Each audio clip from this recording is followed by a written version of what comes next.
صرف لفظ نکاح سے میں آپ کو پوری زندگی بتا رہا ہوں۔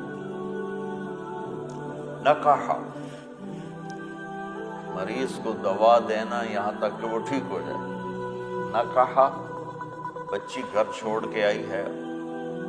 ماں چھوڑ کے آئی ہے، باپ چھوڑ کے آئی ہے، بہنیں چھوڑ کے آئی ہے، بھائی چھوڑ کر آئی ہے، سہیلیوں کو چھوڑ کر آئی ہے، اپنے گھر کی چھت، اپنے بیڈ روم کو چھوڑ کر آئی ہے، اپنی ترتیب کو چھوڑ کر آئی ہے، اپنی ترجیحات کو چھوڑ کر آئی ہے، اپنی عادات کو چھوڑ کر آئی ہے۔ ایک بول پر یہ سب کو چھوڑ کر ایک لڑکے کے ساتھ جا کے رات کو سو جاتی ہے۔ تو اب اتنی اس کو مرضیں لاحق ہیں، دکھ اور غم کی، ماں کا درد، باپ کا درد، بھائیوں کا درد، بہنوں کا درد، سہیلیوں کا درد، گھر کا درد،